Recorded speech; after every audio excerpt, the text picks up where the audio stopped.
Hi guys, it's me and I'm back with another video, and listen, I've been on a tear lately. I want to talk about James Bond and why he's so successful with women. And today we're going to be specifically talking about the fact that James Bond is a natural 10. And if you want to know more about that, stay tuned.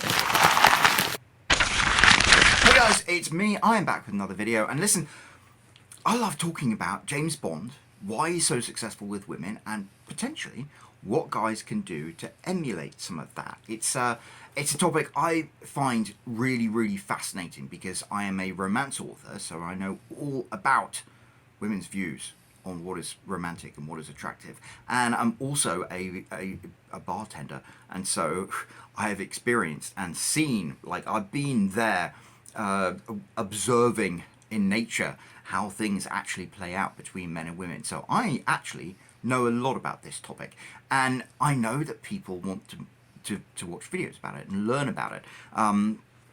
I've been inspired to do this ever since Joe Darlington, the inimitable Joe Darlington, launched his second edition of Being James Bond back in August at Gatherall. He made a joke about how someone had been like, oh, does being James Bond mean you're going to have a chapter on how to be successful with women? And Joe was like, no, we're only doing serious topics like how to fly an aeroplane, play poker, or bungee jump off a dam. And I was like, ooh, that means there's an opportunity there for me to fill that gap. There are clearly James Bond fans who want to be more successful with women, and I know a lot about women. I really do. Not in a pretentious or arrogant way, but I've spent my entire life studying women. I think they're fascinating. I love women.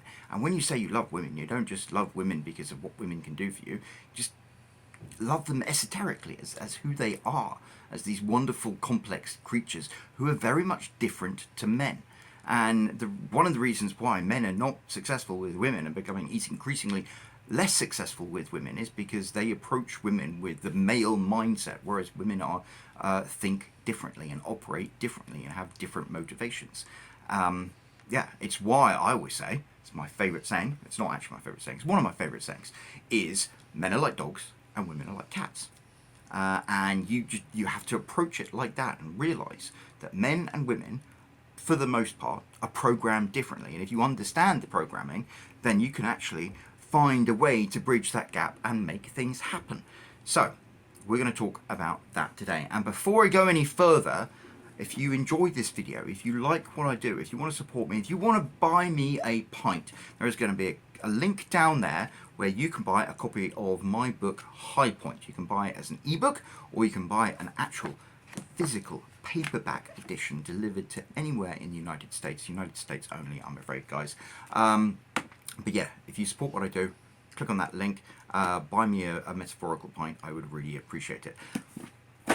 Anyway, let's talk about men and women and James Bond and why James Bond is so attractive. Well, I want to make videos about how regular guys can emulate some of James Bond's success with women, but you have to put a caveat there, because you can never fully emulate James Bond's success with women, because James Bond is a fictional character, and in the movies he has like an impossible attractiveness to women, and then there's kind of like an unlikely attractiveness to women.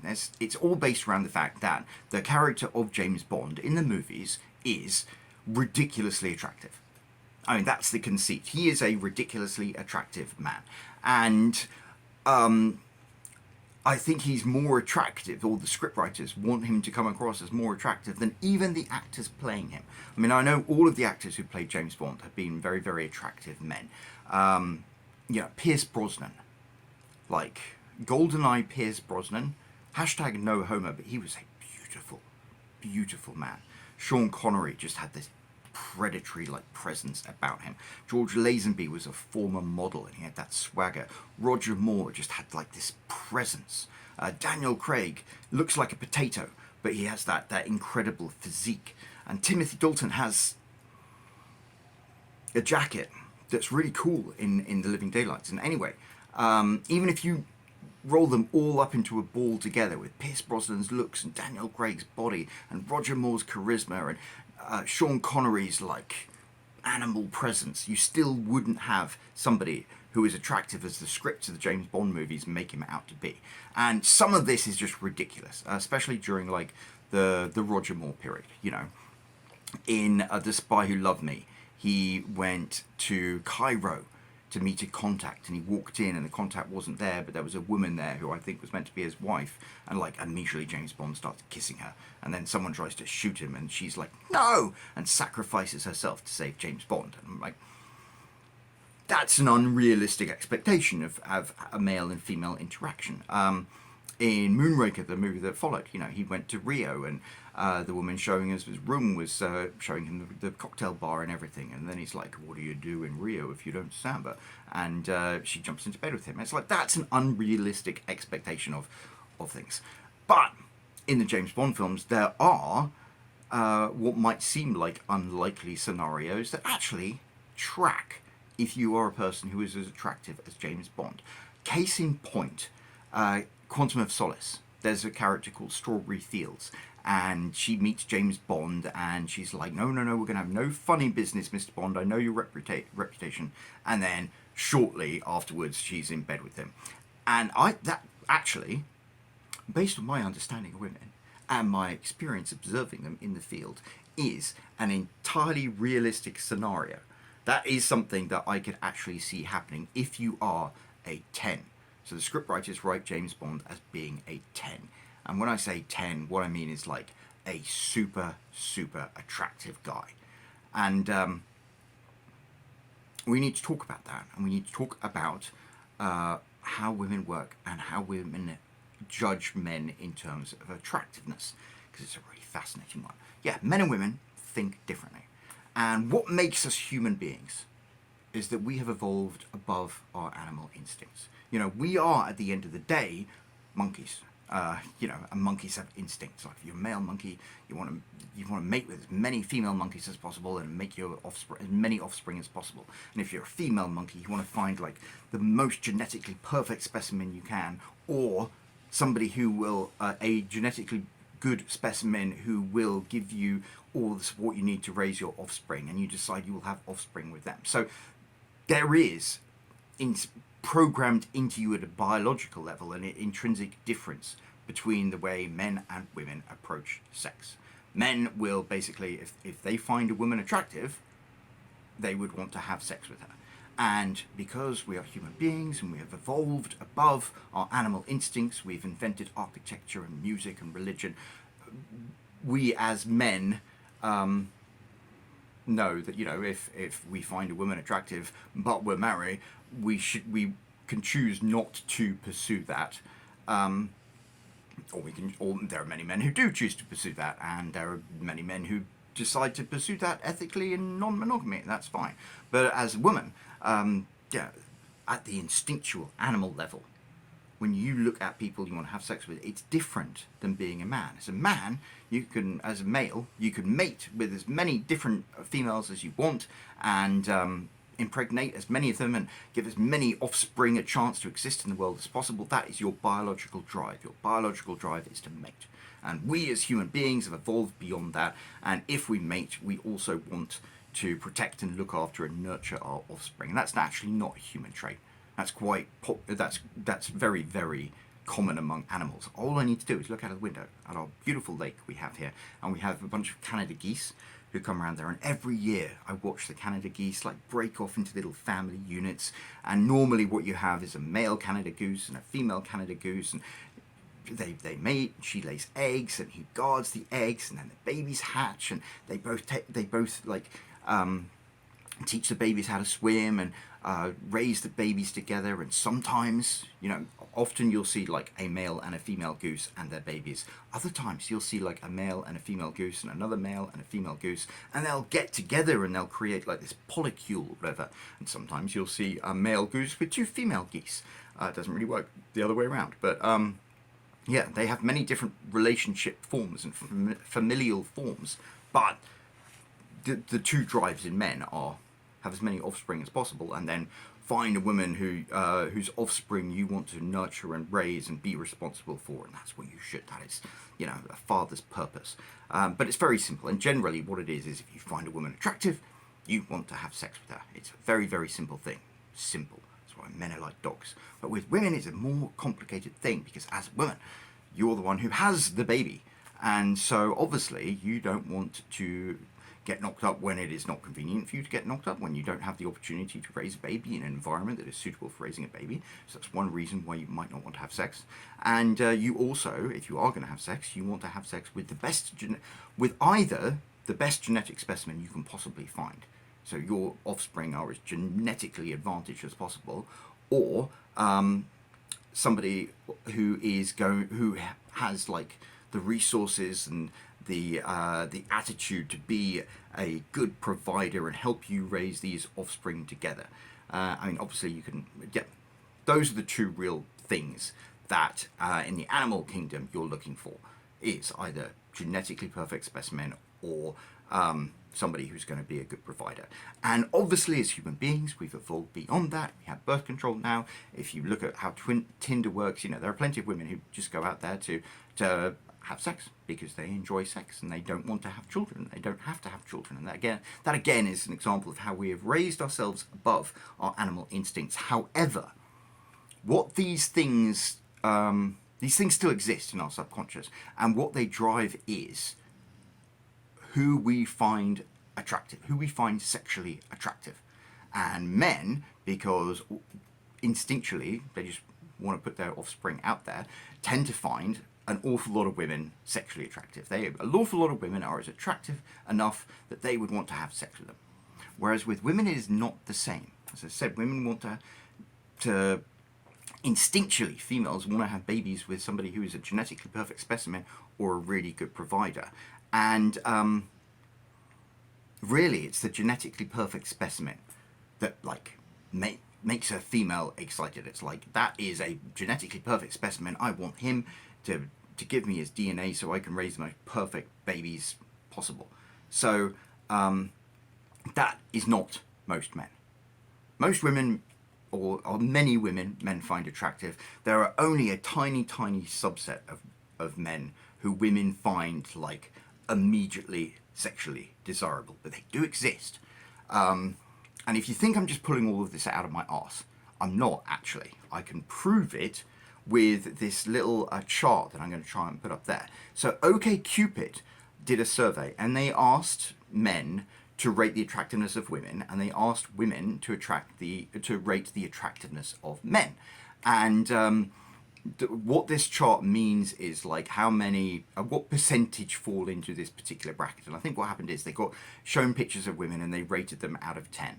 And as you'll see that from the male chart, it's like a hump, because, you know, 6% of women or something are like 1s on the chart, and then slightly more are 2s, and then there are 3s. But like the majority of women are 5s or 6, or, you know, moderately, or you know, attractive enough. That's an important thing. But it's like a lump like that.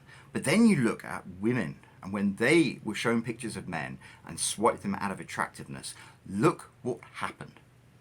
Almost 30% of men, or it might be more than 30%, but it is 30% pretty much. I think it's 31%. I don't know. I'm going to have to put this chart up after I've made this video, so I'm just winging it from a memory. But I think it's like 30% of men, women think are like 0s or 1s. And then there's another 30% that they think are 2s. And then there's a much smaller amount that they think are 3s. And then it dips down, sharply dips down. Only a fraction of men are 7s, and only a tiny, tiny fraction of men are 8s or 9s. And do you know what? There are no 10s. There are no 10s, according to the women who took part in this survey of OkCupid, which, that's what you need to know. You need to know that most women do not find you sexually attractive. And you have to be an exceptional man for a woman to just instinctively find you sexually attractive. That doesn't mean you should just give up the ghost, and I'll get into that, but it is something very important to figure out. Most men will find many women attractive. Women will find only a very few number of men like really attractive. And I mean, you can sit there and say, oh, that's not fair, but that's the way it is. And if you want to be successful with women, you have to understand how women work and use what you know to your advantage. And you certainly can do this, but that is a reality you have to accept. Like, most men find many women attractive. Most women find only a very, very small amount of men like attractive, or like super like attractive enough, whereas they just want to have sex with them. So, sexually attractive, yeah. Because, obviously, there are other things that can make you attractive. And as I said, women are attracted to men who are, like, genetically perfect. The really, really attractive ones. They're the ones that are like, I want to have sex with this man. And then there are men who look like they're going to be really good providers. And they're like, I could have sex with that man. And so, like, you can do a lot in your life to be more successful by doing things to make yourself more attractive. But this magic, like 10, this magic genetically perfect thing that just makes women go crazy, that is something it is very difficult to emulate, whoever you are. As I said, even the James Bond actors weren't like woof 10s necessarily.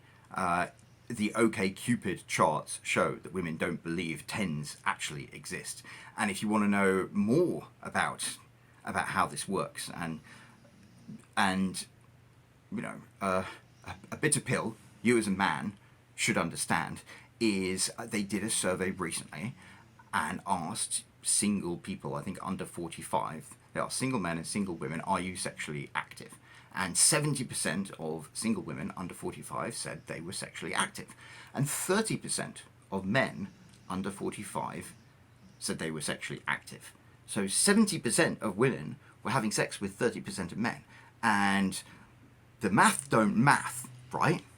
This means that the 70% of, like, this basically meant that all of these women were probably sleeping with more than one man. That's not actually true. What it probably meant is there were a few men who were sleeping with like multiple women, and then there were a bunch of men who were maybe sleeping with two women, or the majority were sleeping with one, but there were those few outliers. Who were those few outliers? They're the 10s.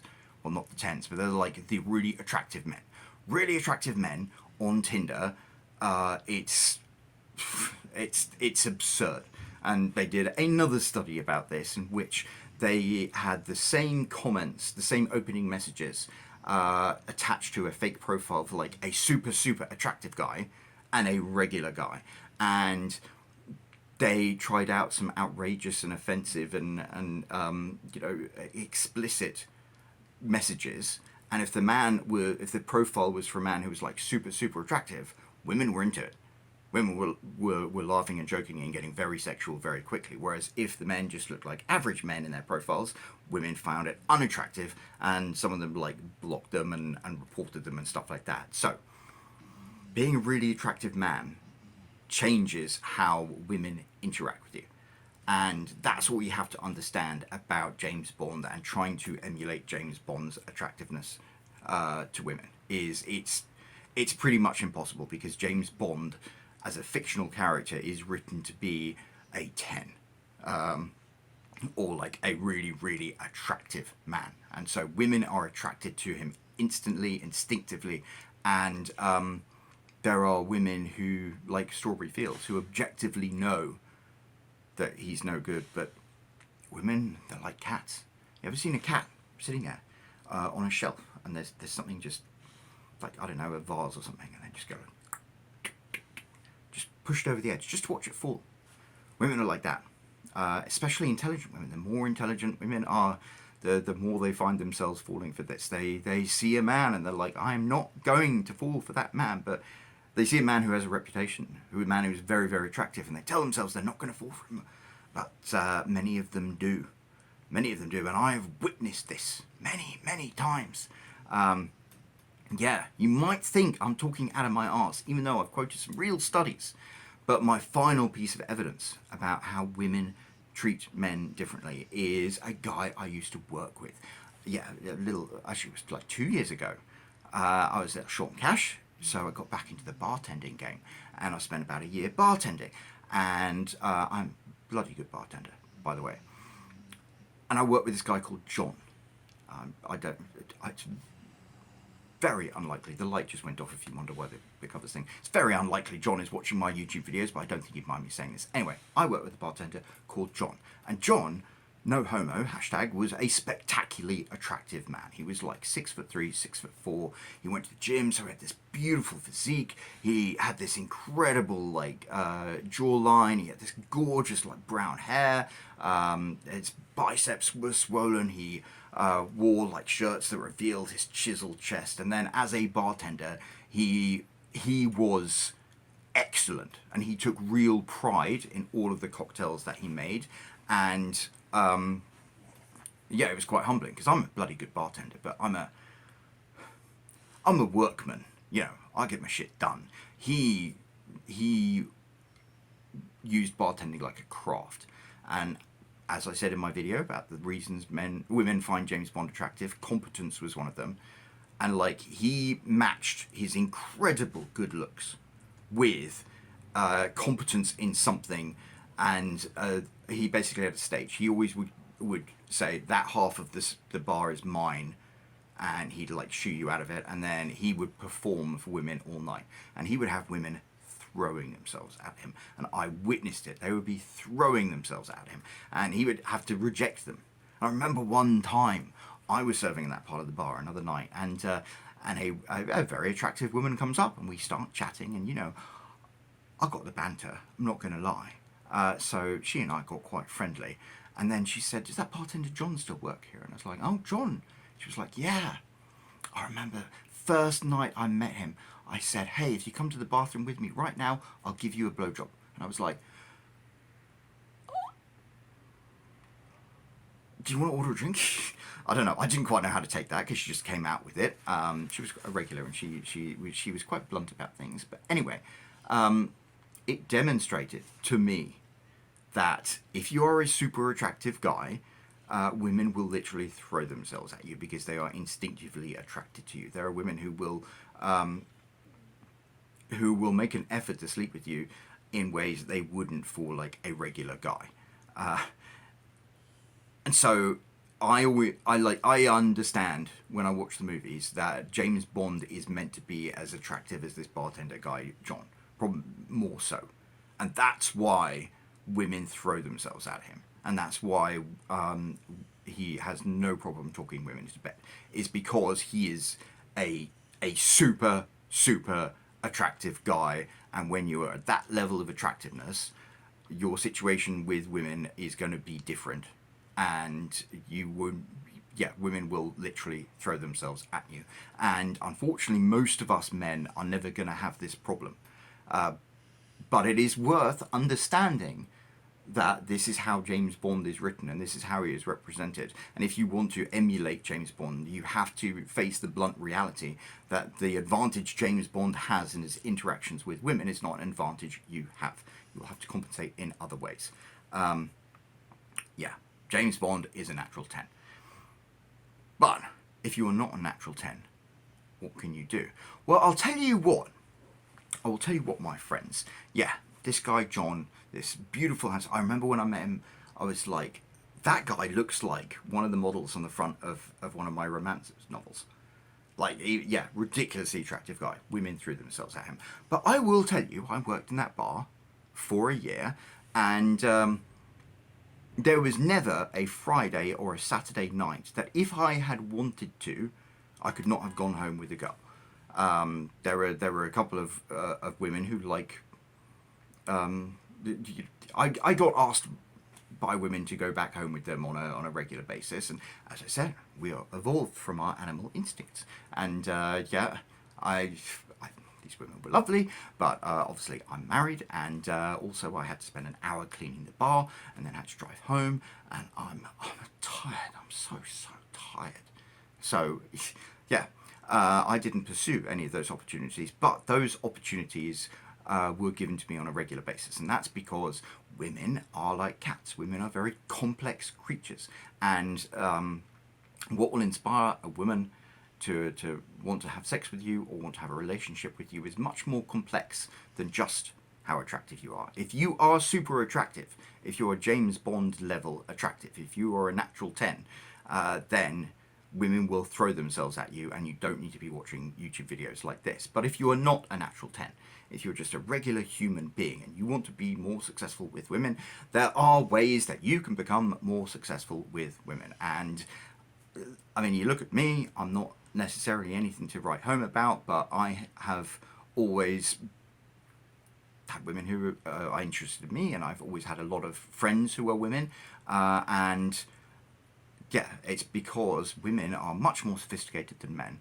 and what makes a man compelling to them is much more than just what he looks like. Obviously that is a factor, and obviously if you are like that bartender John, if you're a natural 10, that is a massive factor that skews everything.